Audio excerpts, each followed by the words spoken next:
Sobrang ganda, no? Na para bang nasa ibang bansa.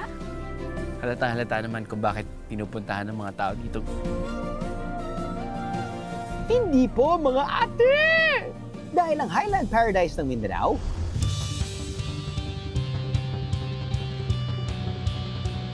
may sariling ganda. Second highest in the Philippines.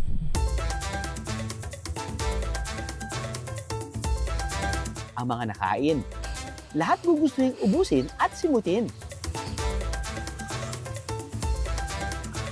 Actually, soup pa lang. Ang sarap na dahil isipin na lang, sa bundok tayo, malamig. Sarap yung sabaw. They have an abundance of pineapple here, so why not make it whatever you want to make it? Oh my God, is this gonna be my next favorite fruit? Actually, bet ko to. Magpapauli ba naman ang mga lokal na pinagpala sa matatabang utak? Kagaya lang ng kotse na kayang paliparin? Kahit anong gawin natin, pag gusto natin, pwede eh. O kaya ibang klaseng suntukan habang nagbabalanse sa kawayan? Dahil each round lasts for only 2 seconds. Mahirap, nako!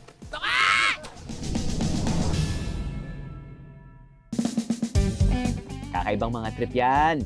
Lahat yan, #sasabayan. Walang uruan. Ang daming blessings, kaya ang dami ring paandar. Lahat yan, dito sa Bukidnon. Sige lang, bring it on!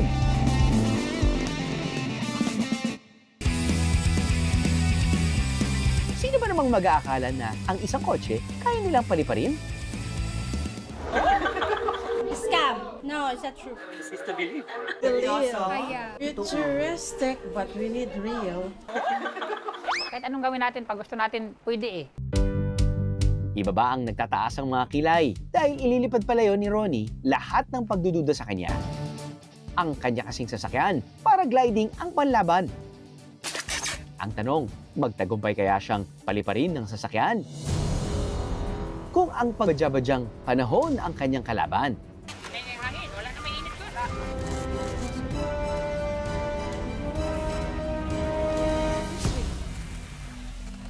pagkatapos ng 7 beses na pagtatangka, bitbit lang ang tibay ng loob at tiwala sa kalikasan. 1, 2, 3, go!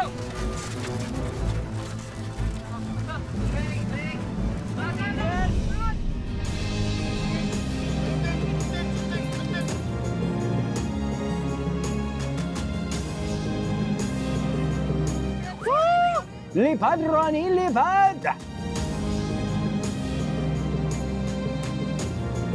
Maganda, andun ka sa taas eh, makita mo lahat view. Basta iba ang feeling mo, ang saya-saya ka.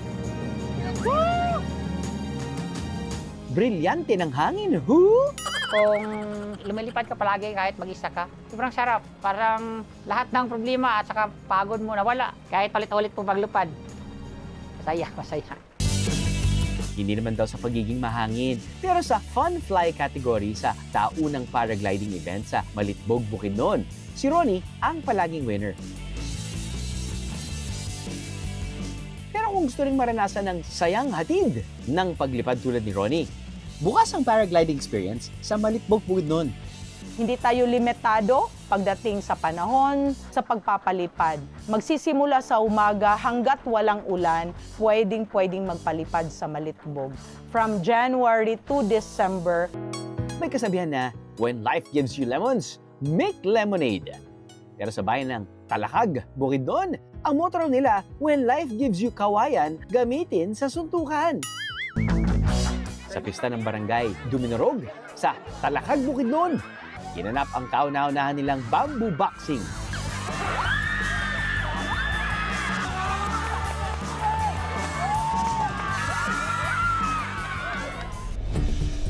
Ilang buwan nang tapos ang laban, pero ang first runner-up na si April Boy nangahamon pa ng rematch. Para sa champion na si William, wala na raw siyang kailangan pang patunayan, pero hindi aatrasan ang bakbakan. Mapanatili kaya ni William sa kanyang mga kamay ang kampyonato o lalamang na si April Boy sa palakasan ng Kabao?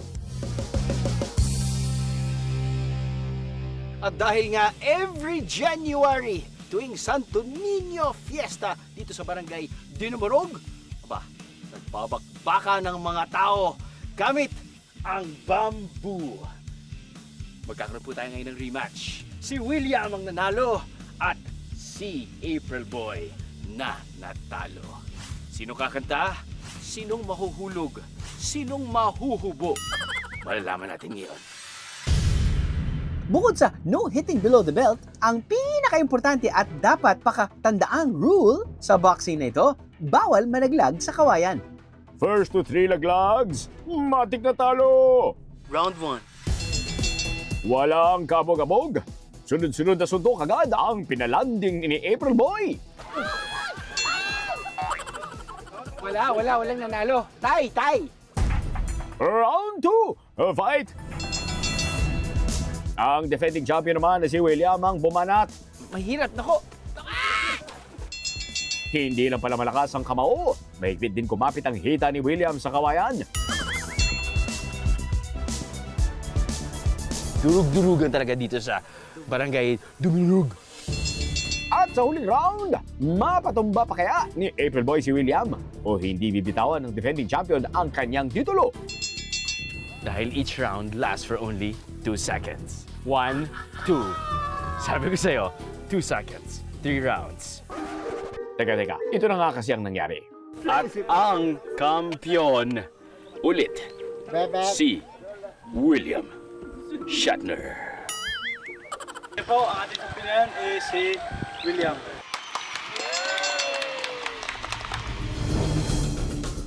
Pero may humahamon pa sa kampiyon. Ladies and gentlemen, weighing 155 pounds, wearing pink, wins, knockouts, draws, and losses. Sorry, bawal i-reveal. Presenting myself, Drew Analiano!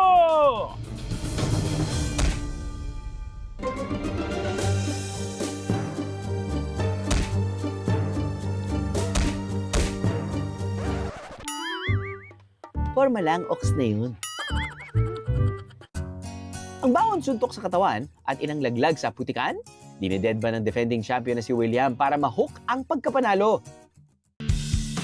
Samantalang si April Boy, no hard feelings sa pagkatalo dahil paniniwala niya, ito ang mas magpapabatak sa kanya.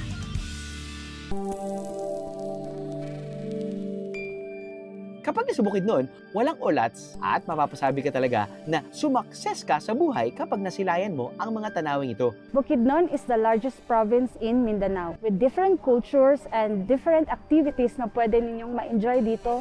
With our van services, you can enjoy and explore the entire Bukidnon. Hindi lang sa mga tanawin kayo mabubusog mga biyero.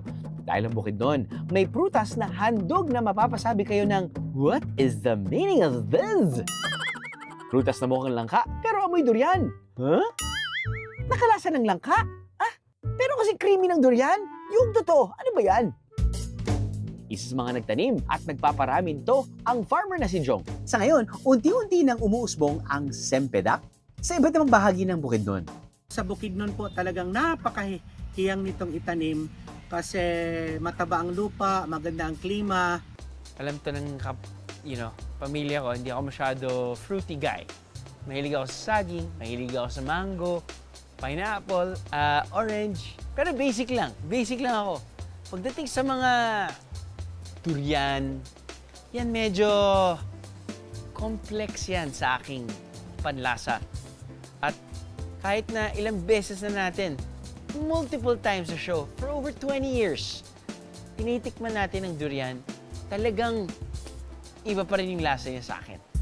Meron pa lang mga ibang prutas na hindi ko pa rin alam. So, nasa harapan natin, I have no idea. Pero yung amoy niya parang medyo amoy ng durian. Itsura niya, parang may lalabas na alien, tas kakainin ako. Hindi. Yung itsura niya para siyang langka. Yung lasa niya, doon natin malalaman.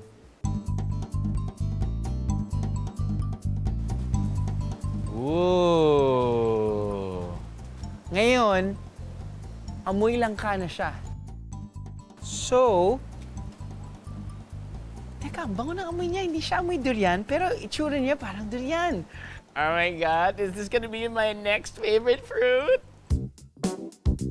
Hindi siya lasang durian, pero creamy siya katulad ng durian. Pero yung lasa niya,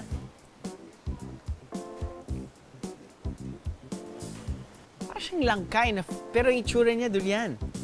Pero hindi siya lasang durian. Lasa siyang langka. Pero very creamy.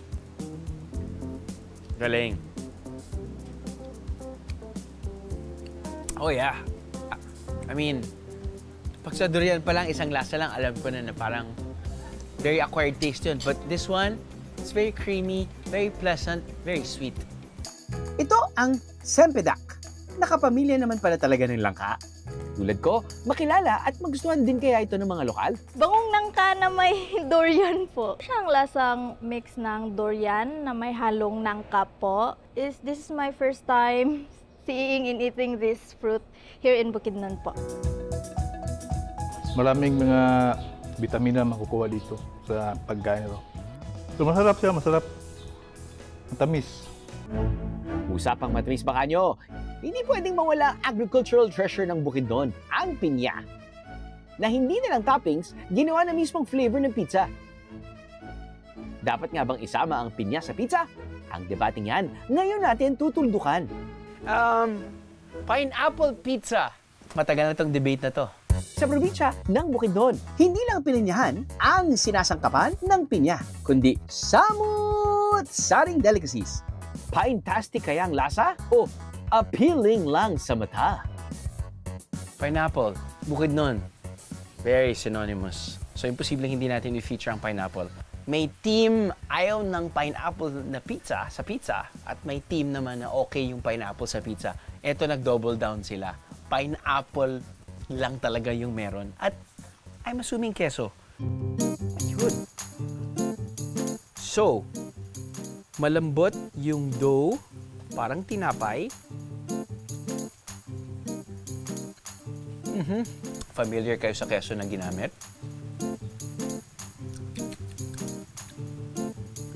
Cream? Heavy cream? Cream.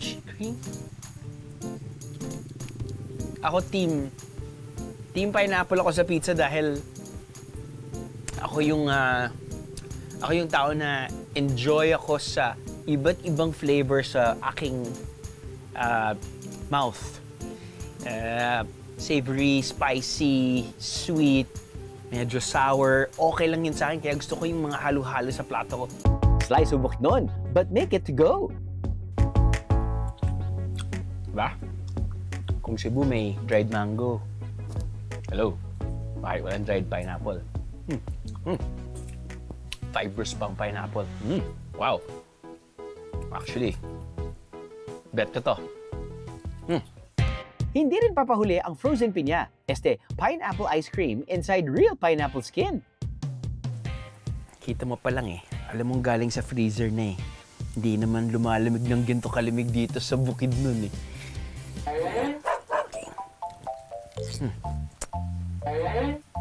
Mahirap nang mag-share tayo sa spoon parts. Ako muna titikim, okay?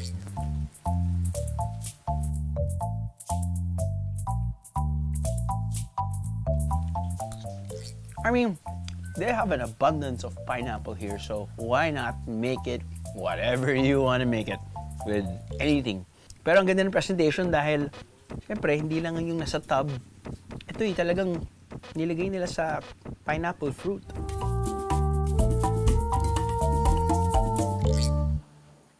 Ang pineapple pizza, bidang-bida sa kainang ito.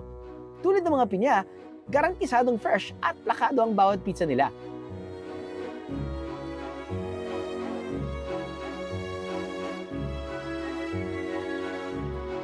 Team Pinya, mag-ingay!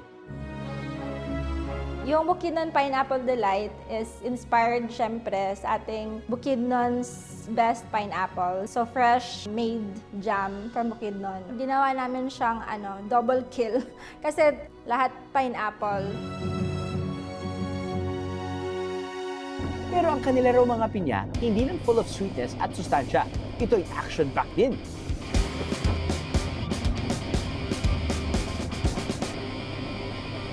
O, diba? Mag-ATV sa pineapple plantation na may lawak na 8 hectares. Bet nyo rin, no? Pamuputikan pero slay! Gusto niyo na ba talaga ng slay? Ito doon na natin sa Adventure Inn. Longest dual zipline in Asia at ang first alpine mountain coaster ng bansa. Masusubukan dito lang sa Bukidnon.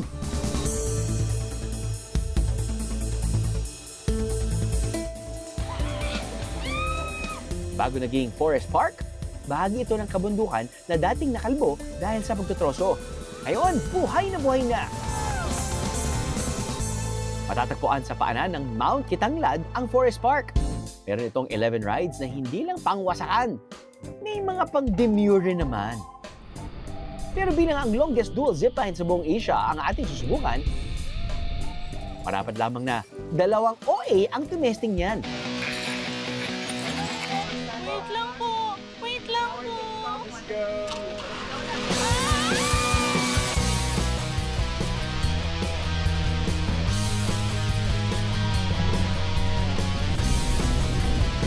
Then masakabong ng dibdib.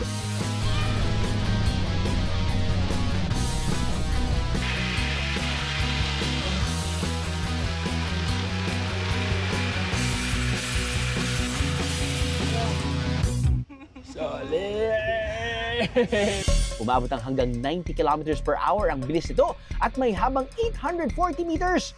Halos 70 bus na pinagtabi-tabihan na. Mula sa ere, tetestingin naman natin ang power ng gravity habang binabaybay ang natural landscape ng park.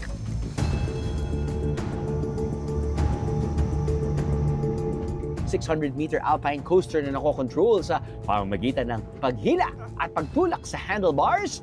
G rin tayo, biyeros.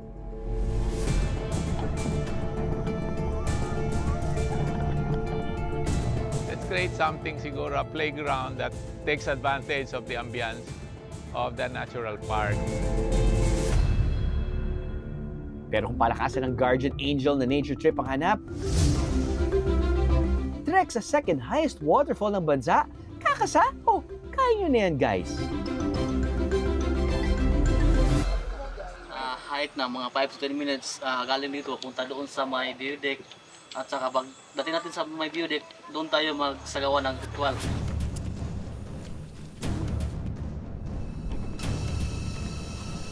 We need to watch out for a certain type of plant. Nakalimutan ko na kung anong pangalan. Pero ito yung mga plants na makati. So sasabihin sa atin ni Kuya Randy, ang ating tour guide, kung ano yung mga yon. Pagkarating sa view deck, kinakailangan magsagawa ng ritual. Parte nito ang pag-aalay ng barya para sa kaligtasan ng mga bibisita sa waterfalls. Dito pa lang, tanaw na ang ganda ng kabuuang talod. Pero mas maganda yan kapag makikita ng malapitan.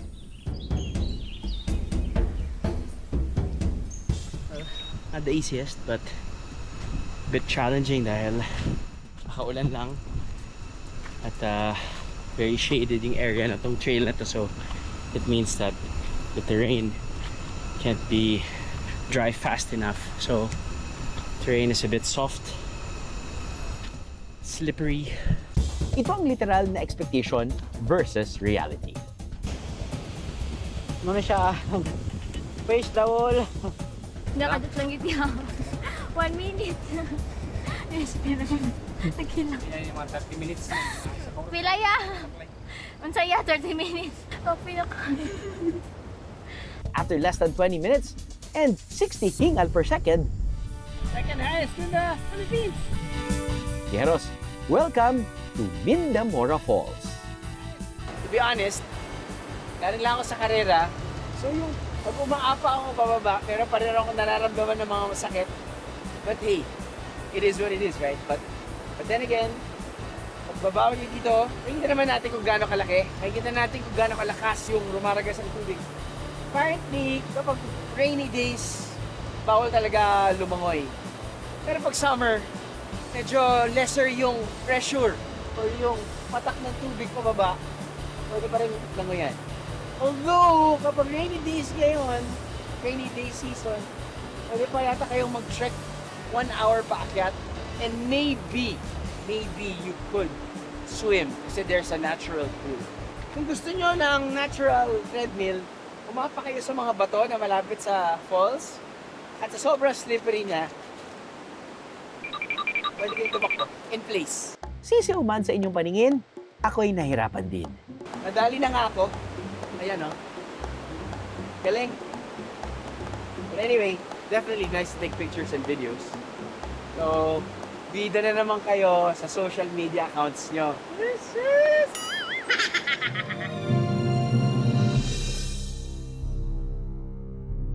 Ganda ng kalikasan, katahimikan ng kapaligiran, at tamang timpla ng klima ng Bukidnon ang naging dahilan para maitayo ang resort na ito. Somebody who wants to enjoy cozy weather and enjoy the swimming, we have many facilities. This can be home, but it's also same time resort. Sa bayan naman ng Impasugong, ang bawat bumibisita rito, tiyak na hindi magsasawang tingnan ang nagtataas ang mga bulubundukin. Pero ang mga lokal, iba raw ang hindi pinagsasawaan. Ang naghahabang mga igat o kasili kung kanilang tawagin. Si Daniel ang isa sa matitinik na nanguhuli nito. Dito pag buhay pa itong isda na to, pwedeng inumin yung dugo kasi yung dugo nito may makukuha kang pwedeng magamot sa may sakit ka. Naalaman din namin to sa aming mga ninuno. Kapag fresh lang po, pero ganito patay na, hindi na siya pwede. At ang nakaka-ill good, ill good daw nilang luto rito, sinabawan at sinugba. I think ill tastes good. So it's nice to be back dito sa Impasugong after siguro mga 10 years na siguro or more than 10 years na ako hindi nakabalik dito sa lugar na to at halata naman kung bakit pinupuntahan ng mga tao dito mala South Island, New Zealand views. And I'm sure yun yung pinupuntahan nila is the mountain range at around 600 meters above sea level. At tayo ay bumalik dito para i-feature ang tinatawag nilang kasili or eel sa mga ilog ng Impasugong. Medyo abundant apparently yung mga itong eel na to. Sabaw muna, sabaw. Imatik ko na sabaw.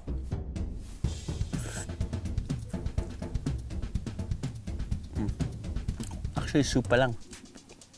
Ang sarap na dahil isipin na lang sa bundok tayo, malamig. Sarap yung sabaw na may luya. Ito yung nararamdaman ko. Nalalasahan. Fresh na fresh. Yung kasili. God, mas masarap ang pagkain dahil sa views. Sa mga naririnig mong nagliliparan na drones.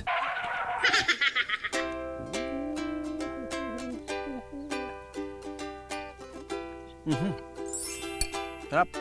So I think there's like a very distinct eel taste. Kaya feeling ko yun yung isa sa mga rason kung bakit paborito rin siya ng tao. Hindi ko ma-elaborate basta't mapapasabi ka ng rice pa po, please. Ang yaman ng bayan ng Malitbog, Bukidnon, patatagpuan lang daw sa kanilang mga bakuran. Saging, babagi kayang isahog sa ginataang ulam? Ang ingos-ingos kasi, sa pagluto niyan, kailangan meron siyang konting anghang talaga. Sikat na, pasalubong na Bukidnon na binaki, kukombahan ng saging. First time ko to natikman tong may saging yung binaki. Pero goods, okay, masarap pala. Ang blessing sa bakuran, not your ordinary saba, dahil ito raw ay mas masustansya. Yan ang kadisnon. Bilang pasasalamat sa kasaganahan nito, taon-taon, idinaraos nila ang Kadisnon Festival tuwing Disyembre. Naghahanda lang naman sila ng 1 kilometrong ginangang o ng inihaw na saging.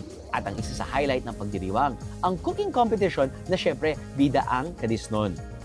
Ang dalawang nagwagi sa nagdaang paligsahan, muli nating paghaharapin sa isang tapatan. Testingin natin kung kaninong luto ang lalamang sa Tapatan sa Kalan. Ang pambato ng barangay Kalingking, si Eden, na wagi sa paggawa ng panghimagas. Ako si Eden, ang luto ko dito nyo malalasap ang tunay na sarap, Jackie Don. Ang manok naman ng Barangay Poblasyon, si Gingging, na nag-slay sa ulam category. Ako si Gingging, ang luto ko inyong balik-balikan, Jackie Don. At para patas ang tapatan, 2 rounds ang laban. Unang magkakasubukan sa putahe ng mga higaw noon na ingus-ingus. Karaniwan daw itong iniluluto tuwing may mga espesyal na okasyon. Ang mga sangkap at pampalasa, tumutubo lang daw sa kani-kanilang mga bakuran. Nasasamahan nila ng protina gaya ng native na manok. Mas nagiging espesyal pa raw ang lasa nito dahil nilalahukan pa ng gata at ng kadisnon.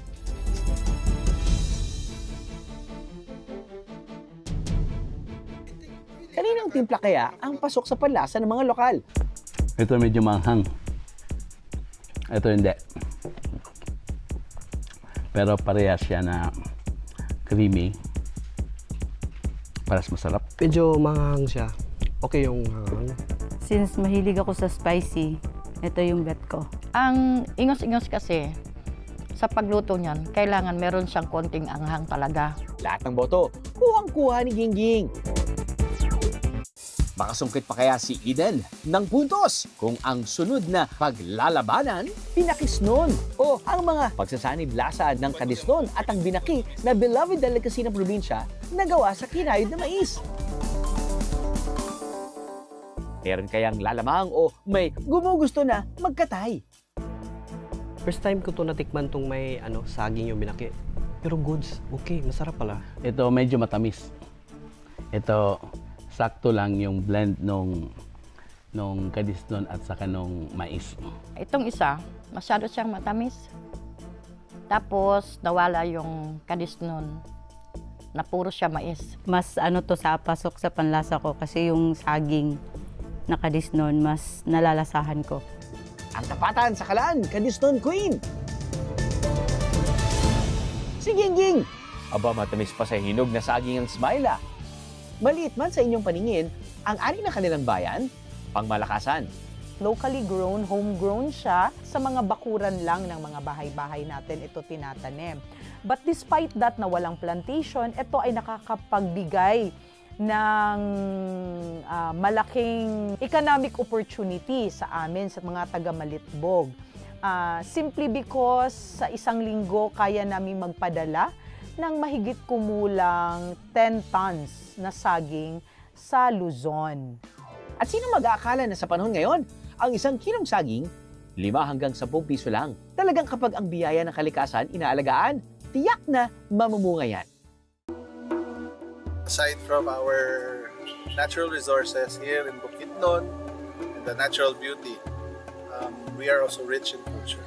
Here in Bukidnon, we have 7 tribes that we are proud of. Maging ang bawat bumibisita sa kanila, gaya ng BND team, binapaspasan nila para maproteksyonan at pagpalain.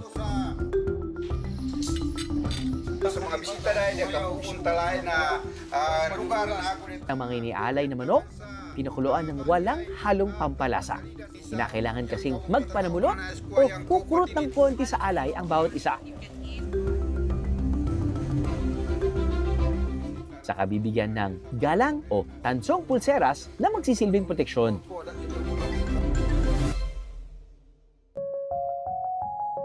Hindi nagtataas ang mga gusali at dami ng mga establishmento ang nagpapayaman sa probinsya ng Bukidnon. Ang kanilang kayamanan, ang biyaya ng kalikasan. Ilang henerasyon man ang magdaan, tiyak na ito'y matagal mapakikinabangan.